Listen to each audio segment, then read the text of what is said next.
Welcome to our afternoon lectures. It's going to be very interesting again, so I hope you enjoyed everything till now, and we are on the receiving end of two wonderful lectures coming up by Anna-Caroline Weber and Bettina Papenburg, but we're starting with, like you see, Anna-Caroline Weber, so if you're able to read, you could actually just not listen to me. It's always an option. So it's called Corpomediality, the body as a medium in the dispositive of dance.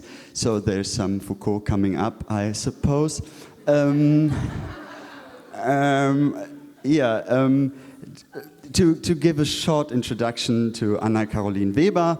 Like you already see, she has a degree by some kind of university. That's very important. We're on a symposium here, so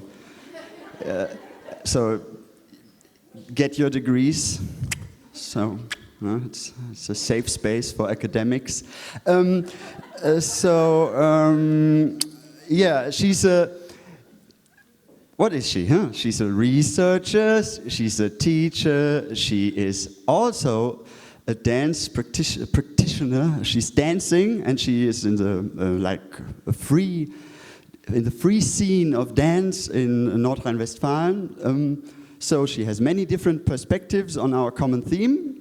And give a warm and welcoming applause to Anna-Caroline Weber.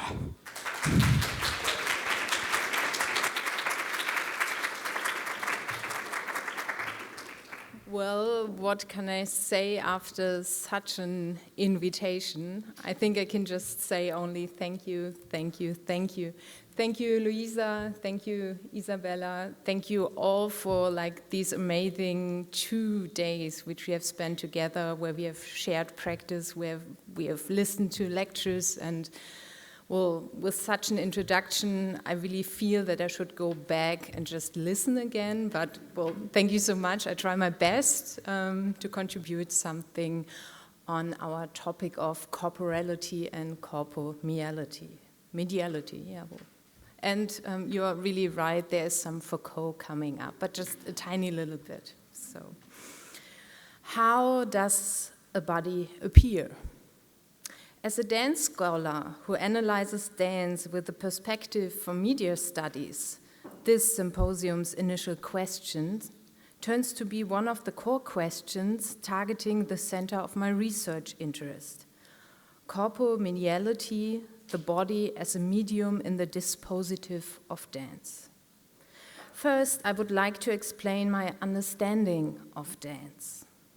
By understanding dance as a dispositive, I follow the choreographer Xavier Leroy, who states the following: dance is a dispositive that works like a network of different components.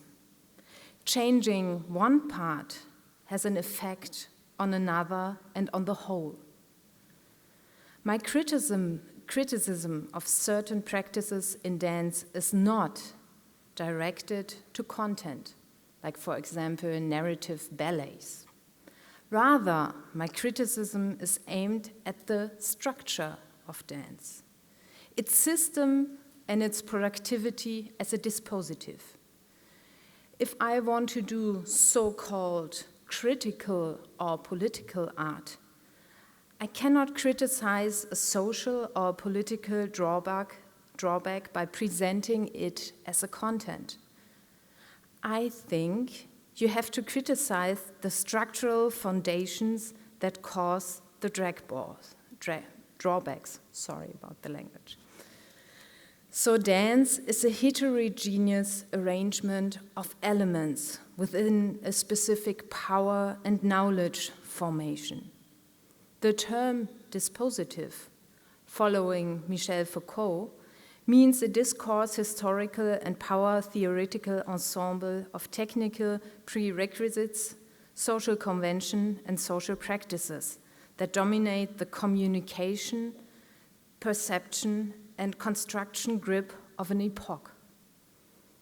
The dance scholar Gabriele Klein states, dance itself as an extremely complex phenomenon that can be described as a synthesis of different media. From the relationship between space and time and the body, and I can just add on, and many more to follow.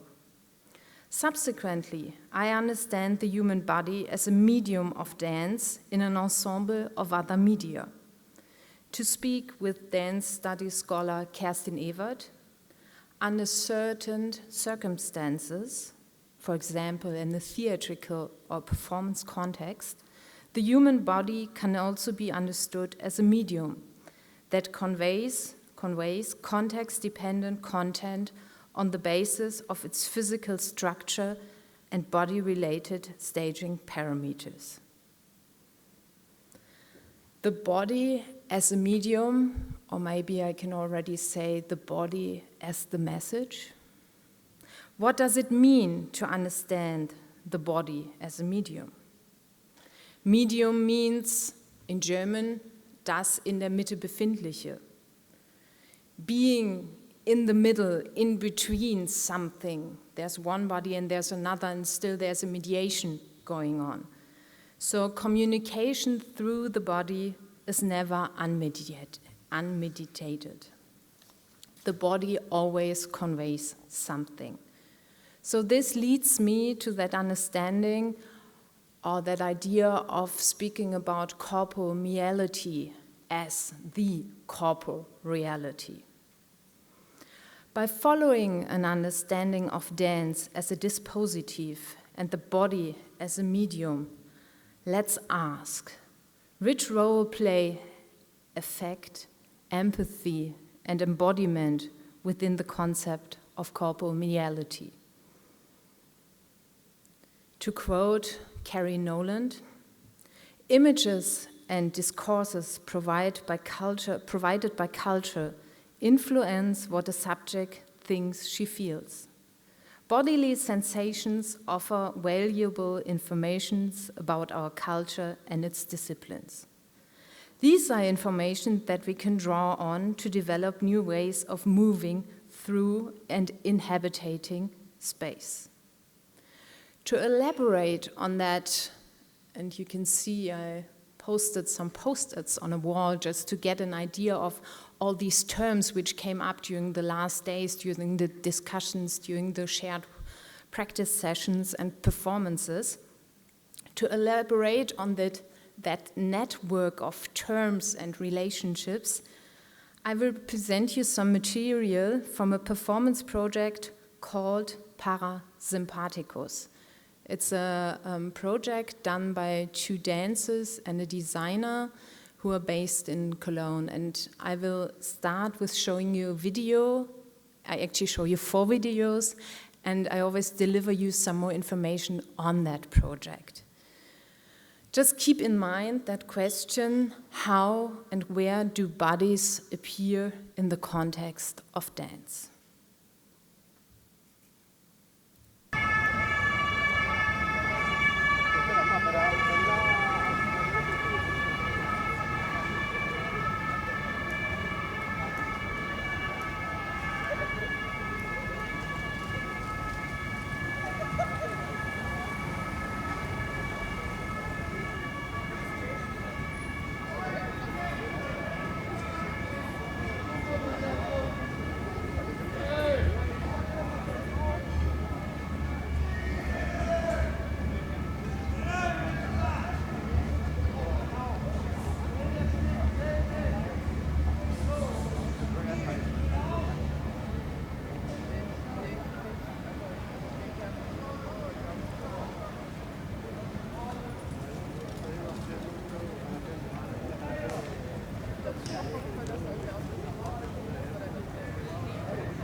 Guck mal, wie sich das bewegt, Alter. Oh, was ist das denn jetzt? Schwör mal. Eigentlich schön, weil es doch.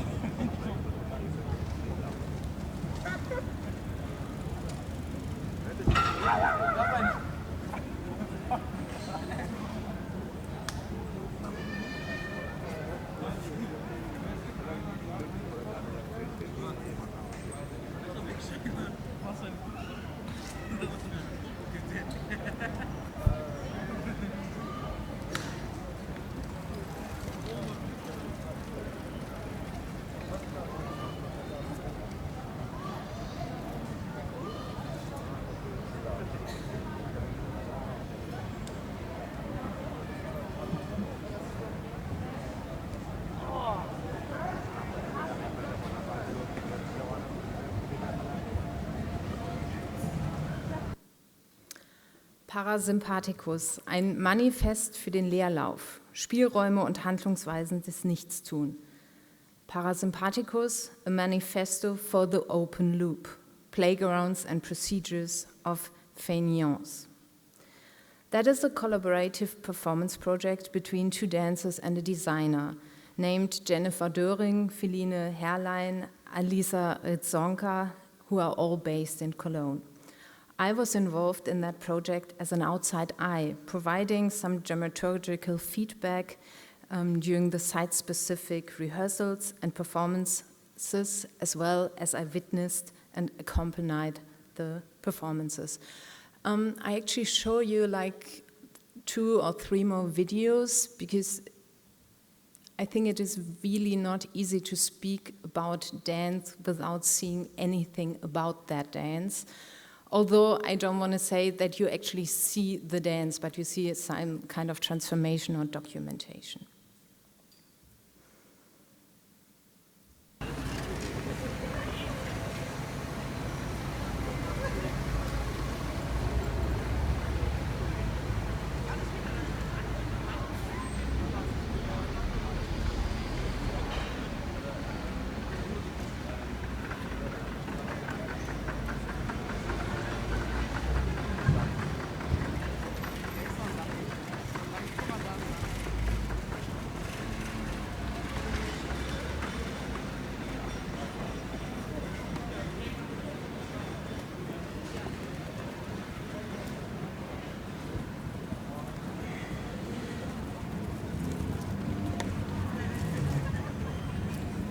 In contrast to the pedestrian movement in public sphere, where it is usually targeted in a specific direction, for example, to cross a street, to walk towards a subway station.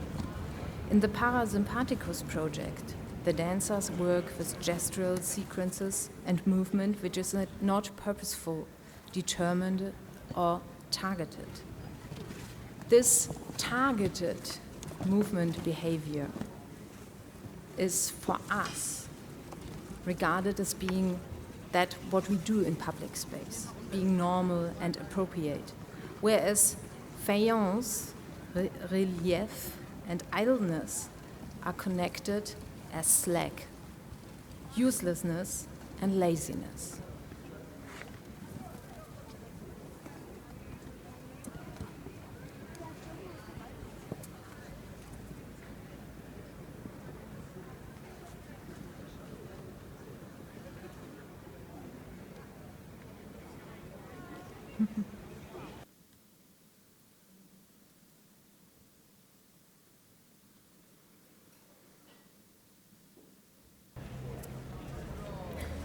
Within a time frame of 3 hours, the two performers inhabit the space.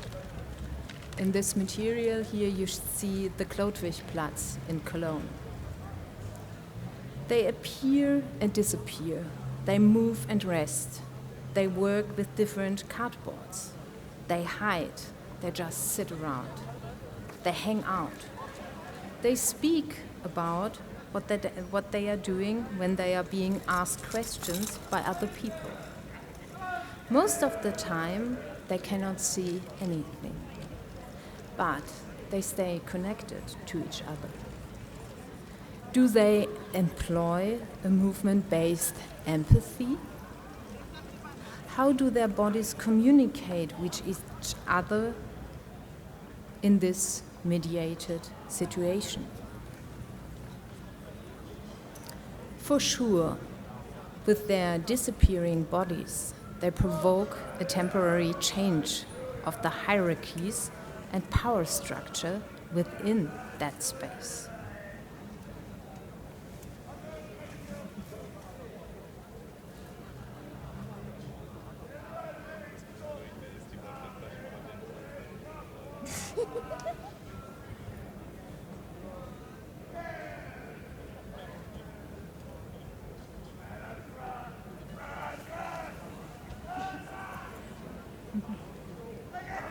Ich stelle jetzt einfach mal die nicht ganz abwegige Vermutung auf, dass es nicht die erste ist.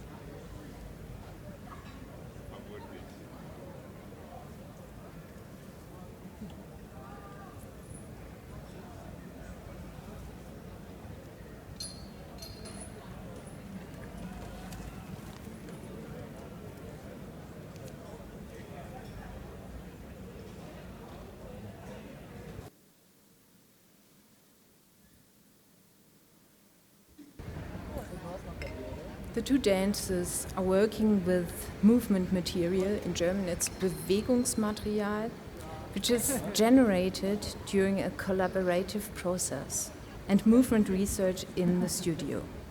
Inspired by release technique from contemporary dance, they focus on an aesthetic which communicates on the one hand a strong relationship to the ground. For example, and the persons who have joined the shared practice sessions, they might be reminded of some practices. For example, initiating a movement by the head, leading to the ground, or unblocking the knees while standing. On the other hand, they work with the image of opening up certain body parts, like the neck or the chest. As well as they play with the sensation of weight in the eyeballs and relaxation of the mouth and the chin. Thereby, they employ specific body and movement technique to exercise falling, bending, arching, folding, and unfolding. A whole set of movement patterns which follow the idea of a movement without stress, without targeting energy emerged.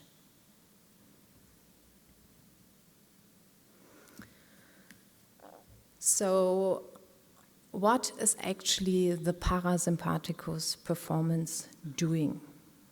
For my analysis within this context here, I had that idea, or it's actually really interesting to confront the dispositive of contemporary dance in a site-specific situation, which you have just witnessed, with that idea of choreographing problems, of bringing certain problems up. And I will elaborate on that within the following moments. And side by side, I show you some of the photographs which were taken by the designer Alice during the performances and the rehearsal process. Which kind of problems, in which kind of levels do come up? There are problems or things to discuss with regard to the performers, as already described how they work. With regard to the frame and the setting, a clash of different dispositives. With regard to the spectators, we can differentiate three kinds. So who is actually witnessing these kinds of performances? There's on the one hand the informed audience who joins in for the event of the performance, who's invited by a flyer or by some kind of email advertising, and whose expectations are structured by the dispositive of a dance performance. So they come as an audience. Passers-by, people who pass on their way through the city, catching a bus, driving a bike, whatever, and who are disturbed in a positive or negative way. and inhabitants of that space. Different local groups using the facilities of the square who experience the change in the hierarchies and power structures while the 3-hour performance is happening. A change of place in the space. Connected to the different modes of the spectatorship, there are different modes of encounter, reaction, and feedback. On the one hand, there is the mode of critique, asking for meaning and for a clear message, like, is this a protest? Or, I understand. This is a performance on the problem of garbage because of the cardboards, gentrification, or of the situation of the homeless people in Cologne. Then we could witness some kind of, I call it the mode of empathy. Oh, these performers, they are dancers. Wow, they must feel anxious. They are brave. They move in a precarious space. There's so much traffic. The mode of effect. Well, I hate this shit. This is useless. You're a slut. Okay. The mode of kinesthetic knowledge. I could witness. They are folding and unfolding their bodies like origami. They are moving without seeing. They have a different way of feeling their bodies, a different kind of sensing.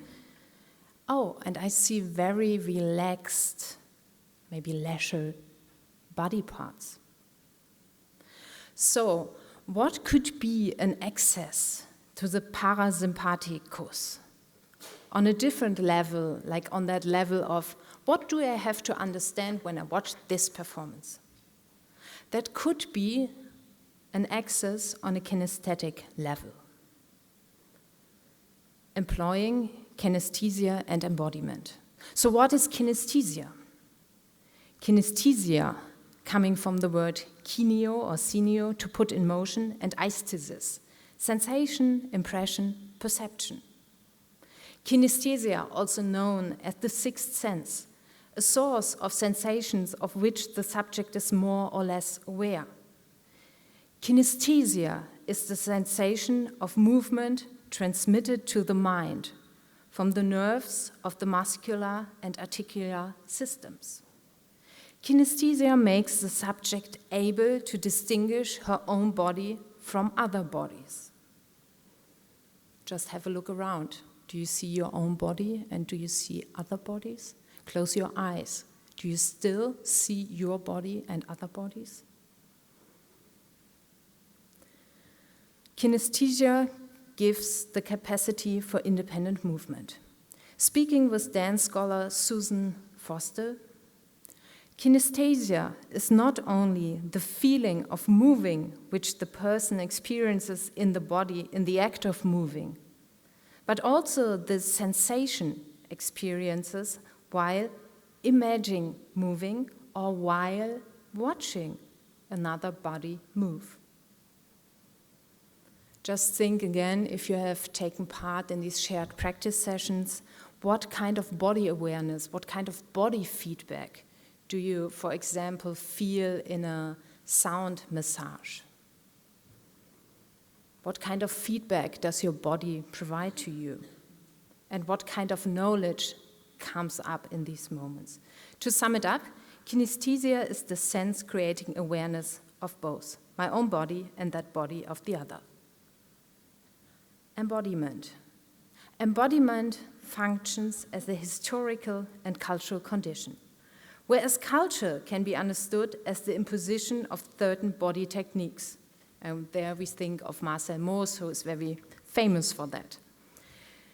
The process whereby collective behavior and beliefs acquired through acculturation, which means kulturelle Anpassung, are rendered individual and lived at the level of the body. Following Carrie Noland, I understand embodied experience as the kinesthetic experience specific to an individual body. Signifiers, like for example words, provide a medium of access to and not only a fabrication of experience. Understanding gestures, postures, and movements of a body as communicative, that's it I think, instrumental and aesthetic. But just be aware, immediate bodily experience is not understood or defined in any universal way. And as I can already feel by my tongue, it's time to finish and to conclude, so I will try to do that. Parasympathicus serves as an example of how culture is both embodied and challenged through the corporal performance of gestures.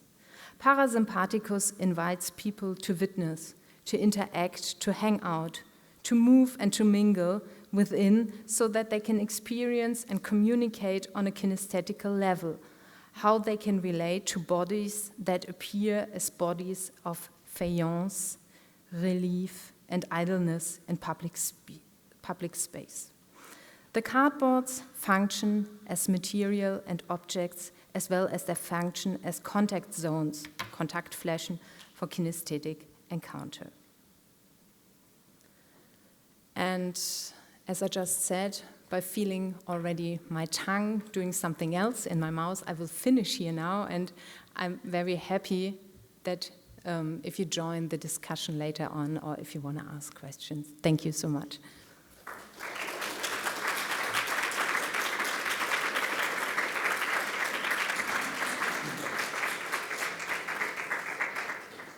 Thank you very much indeed. So are there any questions regarding understanding at first? Anything what's not been understood anywhere? No? So good audience. The next question is, are there any questions to what you just heard? Does anyone has any? Oh, there's a question coming up.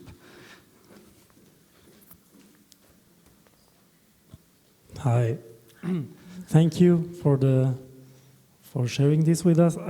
I'm just curious. You said at some point that this performance provoked power structures and hierarchy in the street. I would like to hear a little bit more about that, if you would like to share that with us. Yeah, I would love to. Thank you for that question. Yeah, this is actually what came up to me by witnessing the rehearsal process. Because if you have artists coming to a certain space in the city and they're doing tryouts, doing research, whatever, it immediately changed the situation because the attention, like there's something what I would call something like an attention flow. So as soon as something like the cardboard or a person who moves in a different way appears on that, in that space, on that square, people who inhabit this space by maybe just hanging around, or by maybe, you have seen that maybe in the first video material, by drinking, by consuming, by eating, by just hanging around, by sleeping or by living there, the attention, there's a huge attention shift for the moment of the performance. And this is actually what the three artists tried to avoid. So they didn't really want to go into that space, change the situation, here comes art, everything is colorful and nice, and then we disappear again. So they really did really deep kind of research, and they tried to spend a lot of time in these structures and to speak with the inhabitants which are living there, their everyday life. Maybe they drink there their everyday bottle of scotch or whatever.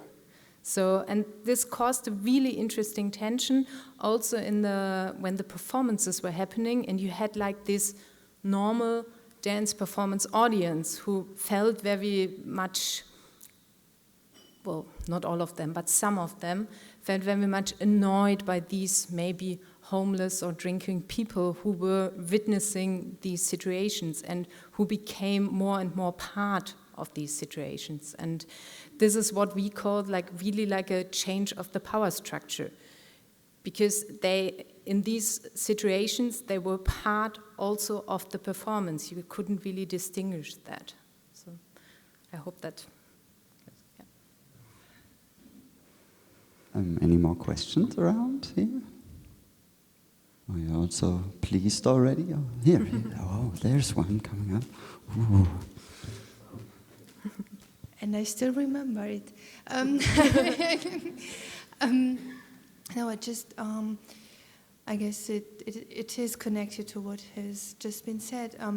So you also recorded the talk with the people there, because, okay, you told us about the comments that came, but really kind of the talks with them. Did you have recorded conversations of this? Because I guess this is quite important for the whole piece, because perhaps there is even to be seen how they, as you said, how they even perceive for themselves who is part of the performance and who is not.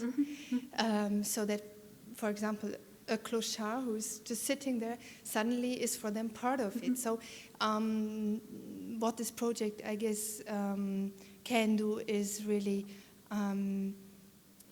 not only kind of changing power structure within this place, because I come from Cologne, I know this place very well, and the problems stuck there, and really that it really cuts through even the people who is then belonging to the audience and who is not. So this is a nice change, a nice trick. Yeah, actually, I didn't record any material apart from that. This is like done with like a small, like, how do you call that, smartphone camera, because it's really like a problem to use a camera during that kind of site-specific performances, because it changes the whole gaze. Like from the first moment you put their camera, everything is okay, that's a performance and stuff like that. What was really interesting, and that very much relates to what you were just mentioning, is that these people, also like Anwohner, like inhabitants of the quarter just around there, they come up and they tell you, oh, okay, it's really great that you're doing art here, because we have really like a problem with, like, as you were just naming it, like with the clochards. And they, like, that was a moment where I really felt bad, because they were like, oh yeah, great, so you're doing art against that kind of Verwahrlosung, do you know what that?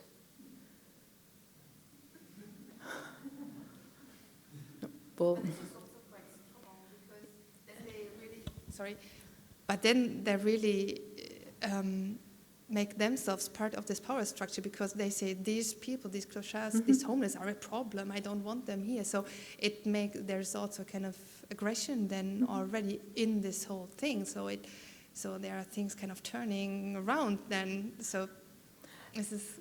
Yeah, and this is what I found very, very interesting, by just that the starting point of doing a movement research, and on how you can work with the body on a certain level of technique, which is like a relaxation or like a no stress approach. And this is very much related to that idea of doing nothing in public sphere, of being useless, of being someone who's just hanging around. And this is what I found just by witnessing these performances, like really, really interesting. And I was not part of that deep research in the beginning. This is what I really have to say here. So I didn't do any recordings or whatever. So my knowledge about the whole situation really comes up from being an outside eye on that work of the performance in that situation. And I think it's a really complicated, complex situation if you do that kind of site-specific dance in such spaces, which is really, really interesting, but also very complicated. Yeah. Thank you very much for providing some theoretical and analytical background to some of the movements that we all experienced in the bodily practice sessions in the mornings. I do have two conceptual questions. One relates to the title of the performance, Parasympathicus. It is the antidote to the sympathicus, so to this nerve that keeps us very active and awake. Parasympathicus, in turn, is like the sleeping nerve, the nerve responsible for relaxation, for also stepping out of economic pressures and a slow, it's the slow down nerve. And I would be interested in what the performers intended by giving this title to the performance. And my second conceptual question concerns your idea of corpomediality, the key concept that you introduced. I would like to know what your understanding of the medium is, of what it means to conceive of the body as medium, in opposition, for instance, to McLuhan's ideas of media as extensions of the body. So what does the body mediate exactly in this situation?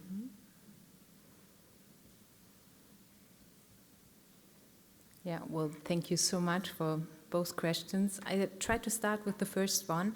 I actually read the concept of the two performers trying to explain their idea of what they want to work on with the parasympathicus. And as you were just mentioning, it is actually like the title is very much connected to the way how they work with movement technique and what kind of body image or aesthetic they want to produce. So, and it is already in the concept led by that idea of the sympathicus as the nerve network, as I would call it, which makes us active in contrast to the parasympathicus, which is led by that idea of relaxation and relief and whatever. So, well, what can I say? The title, I think I have to rethink it again.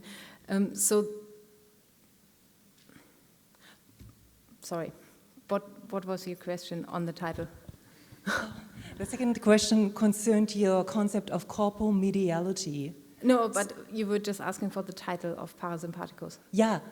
What the performance intention was when they entitled the piece called Parasympathicus. And the intention for the performance was really like to see how, or to open up a space for these bodies which they perform a kind of idleness and Faulheit and leisure, and for them it was always very important to make that connection to the body structure and also to the nerve system. Hope that helps in a way. Okay. The second question. Like my understanding of the body as a medium of dance is very much inspired by a term or media term which focuses on that idea that a body is never unmediated, so that our body is in the way how we speak, in the way how we move, in the way how we maybe blush, or in the way how we sweat, that it always mediates something else, and that whenever we see a body appearing somewhere, that there is already a lot mediated. So that could be something like a body image. So if we see a body in a certain way trained, especially like a dance body, then we maybe see a certain way of movement patterns, a body habitus, and all of that. So for me, the body is always something which is loaded, which is in a way constructed, and from which you can, if you read that body, you can, how can I say that in a very simple way? From there, it leads you to, you can actually get an understanding of how this body is grounded in a certain culture or in a certain way, how it is educated to move, how it is educated to dance, and so on. And well, regarding Marshall McLuhan, and here I did this quote with like asking if the body could be the message as well. Of course, this was a little bit provocative. Marshall McLuhan uses very much a term of media, a Medienbegriff, which is very much connected to anthropological ideas. So that a medium is always like an extension of us. So how we use glasses or how we use a prothese or a microphone or something else. And within my research project on dance as a dispositive, I really try to make a change in that idea of how I use this term of medium, and I try to make a change from an anthropological view to a more open media concept, so that I would actually accept that I would have a, how can I say that? This is not easy to do it in English, but I try, to get a different perspective on what a medium can be. And this does not always have to be from that anthropological perspective. Maybe we can do that in German afterwards. You will have time on stage to discuss it. So we have a last question coming up before we go to the next lecture. Also, thank you for the presentation. And while I was listening you now, I was trying to see how much you also are dealing with the notion of agency of the body in regard to the mediation, if you see parallels or differences between these two ways of engaging the body. Could you just repeat the last sentence? It was just like the... If in this mediation agency concept, how much, if you're working with the two of them, and if you bring them together or not, and if you have similarities or differences that you could point out. Well, I have just started to work with these concepts, so this is what I have to say. So I'm not an expert on that idea of mediation and agency. This is what I have to say first. But of course, I speak about a body agency within a mediated situation. So the body is still regarded to me as something with a very strong agency, although I understand it always in a mediated situation. So I don't know if you joined the talk yesterday where we were talking about that idea of if empathy is something which is always unmediated or if it works when it is unmediated. And I really believe in that concept that the body is never ever something which is unmediated oder unmittelbar in the way how it communicates, but nevertheless it is still a very strong agent. Yeah, so we'll have more time. We will have a panel discussion on these topics later on. So thank you again, Anna-Caroline so Weber, much for your wonderful lecture.